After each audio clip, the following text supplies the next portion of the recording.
He just got born and already they're out to kill him? The Herdmans wanted to know all about Herod. What he looked like, how rich he was, and whether he fought wars with people. He must have been the main king if he could make the other three do what he wanted them to. If I was a king, I would not let some other king push me around.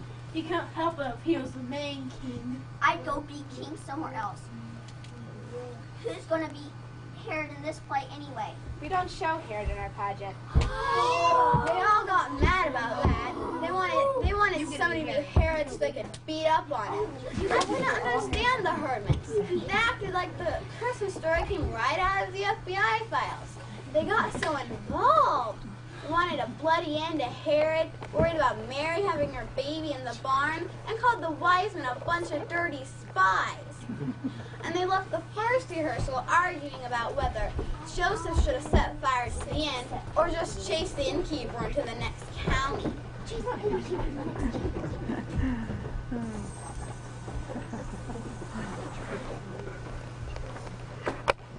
At our next rehearsal, Mother again started separating everyone into angels, shepherds, and guests at the inn.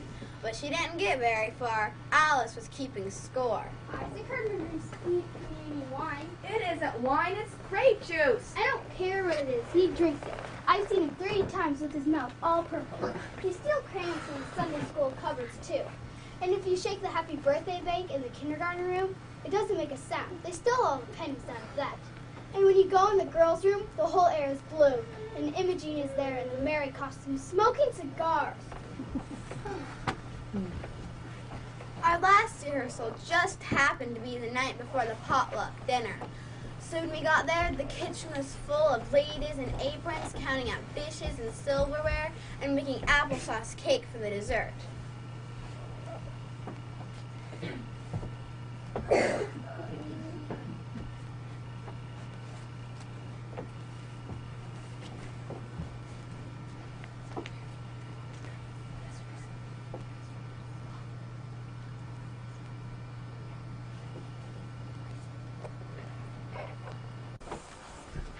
Now this is going to be our dress rehearsal. The main point of a dress rehearsal isn't the costumes. The main point is to go straight through without stopping, and that's just what we're going to do. Just like we're going to do the whole congregation. Now I'm going to sit in the back of the church and be the audience. Well, it didn't work that way. All the angels kept coming out at the wrong time and had to go back out again, and a whole group of shepherds never came out at all, for fear of Isaac mainly. And Imogene couldn't find the baby Jesus doll, so she wrapped up a great big memorial flower vase and in a blanket and then dropped it on Ralph's foot. Ow! And while half of the angel choir sang A Little Town of Bethlehem, the other half sang Away in a Manger.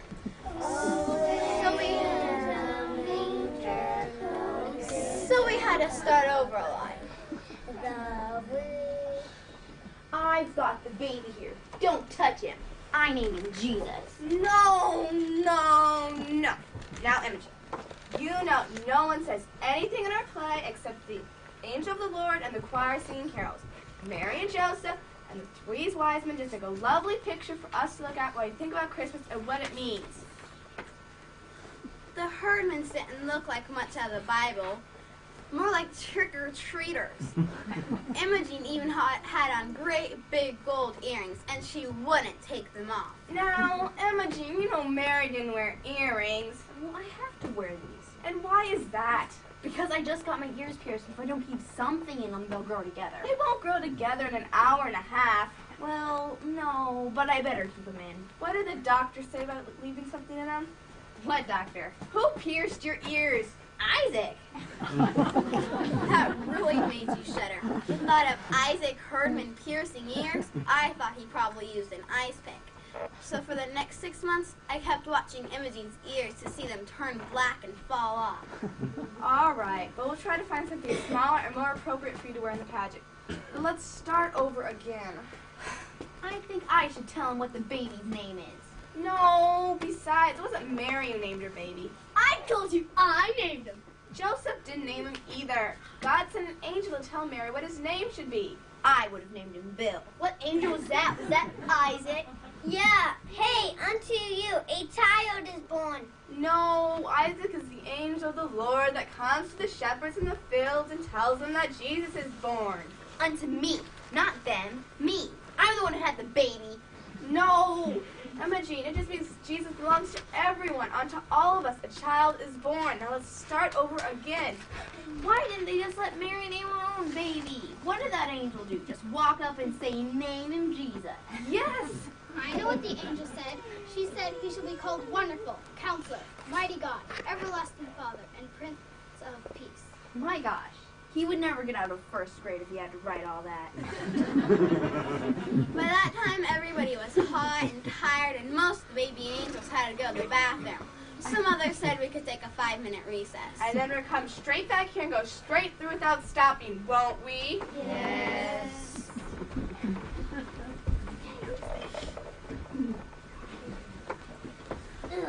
While we were singing Angels We Have Heard on High, what we heard was a fire engine pulling up onto the front lawn of the church with the sirens blaring and the red lights flashing. Then all the firemen hurried in and made us all go outside and dragged their big hose in and went searching all over for a fire to put out. The street was full of baby angels crying and shepherds climbing all over the fire engine and ladies from the potluck dinner committee and neighbors who were wondering what was going on and Reverend Hopkins who ran over from the parsonage in his pajamas and wool bathrobe. Nobody knew what had happened, including the Herdmans. But I guess they figured that whatever it was, they had done it, so they left. And while everybody was milling about in the street, the applesauce cake for the potluck dinner burned up. The next day, Reverend Hopkins came to see Mother.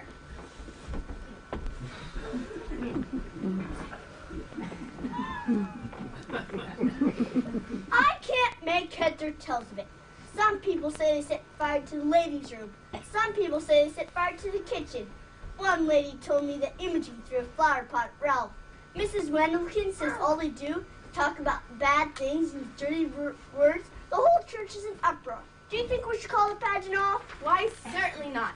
This is going to be the best Christmas pageant ever.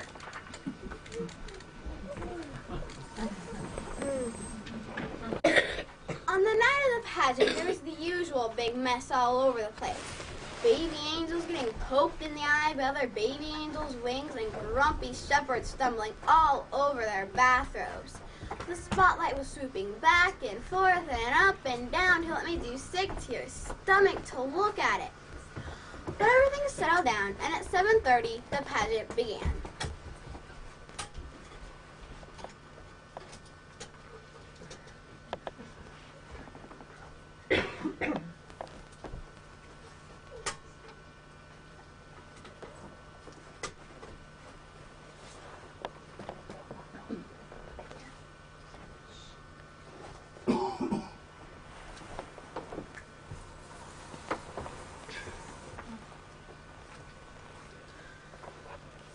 While we sang, ushers lit candles all around the church, and the spotlight came on to be the star.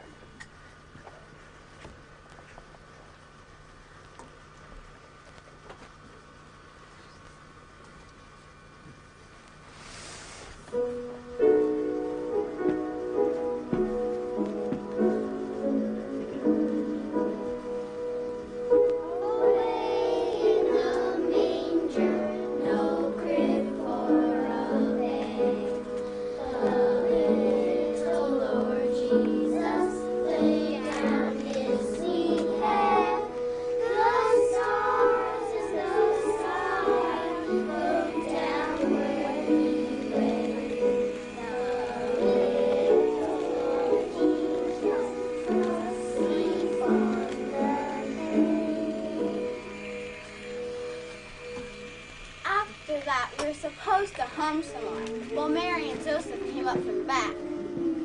Only they didn't come right away. So we hummed and hummed and hummed, which is boring and also very hard. And after a while, it doesn't sound like much of a song at all, more like an old refrigerator. I guess we would have gone on humming till we all turned blue, but we didn't have to. Ralph and Imogen were there all right, only for once they didn't come through the door pushing and shoving each other out of the way. They just stood there for a minute, as if they weren't sure they were in the right place. Because of the candles in the church being full of people, I guess. They looked like the people in the 6 o'clock news. The refugees sent to wait in some strange, ugly place with all their boxes and sacks surrounding them. It suddenly occurred to me that this must have been the way it was for the real Holy Family. Stuck away in a barn by people who didn't much care what happened to you, and they couldn't have been very neat and tidy either. More like this Mary and Joseph. Imogene's veil was cockeyed as usual, and Ralph's hair stuck out all around his ears. Imogene had the baby Jesus doll, but she wasn't holding him the way she was supposed to, cradled in her arms. She had him over her shoulder, and before she put him in the manger, she thumped him twice on the back.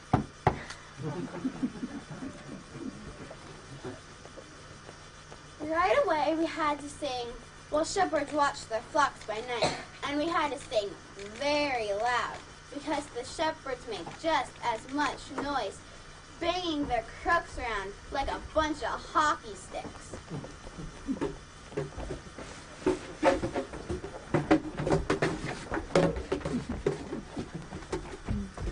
Then came Isaac from behind, pushing people out of the way and stepping on their feet.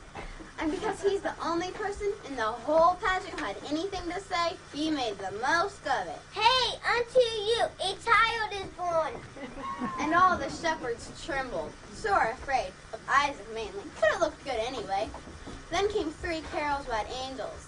It took that long to get the angels out because they were nursery kids and got nervous and cried and bent their wings in the door and forgot where they were supposed to go, and things like that.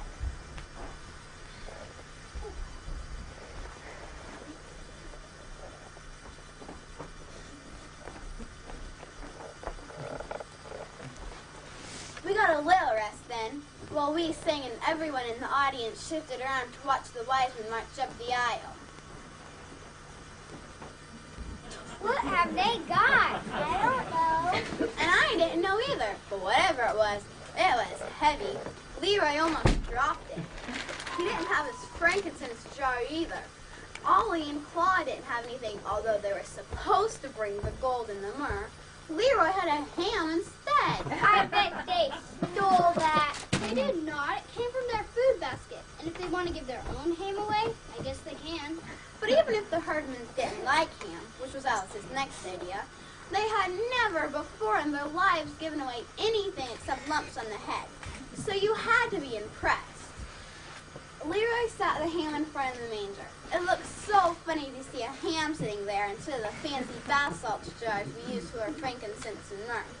Then they went and sat in the only Round little Bethlehem, long, long ago,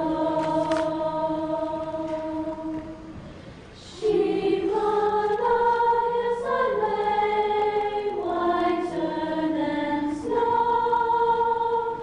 Shepherds were watching them, long, long ago. Then from the happy sky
the way of light and light. That's the most natural Christmas thing.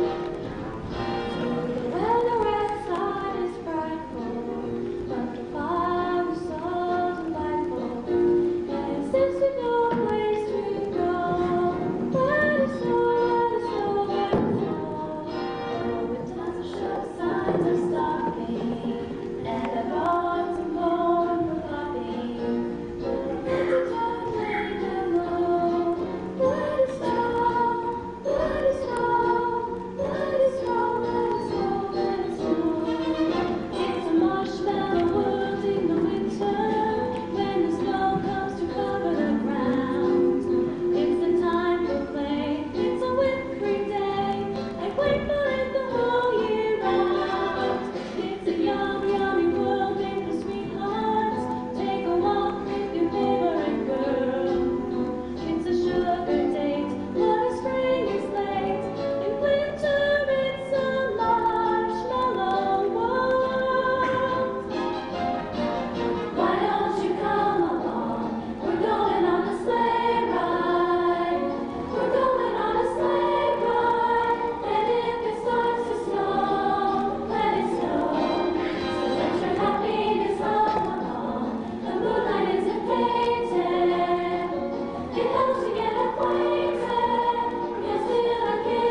stringing popcorn, enjoying a blazing fire with the ones you love. That's what Christmas is all about, and nothing warms the heart more than being home for the holidays.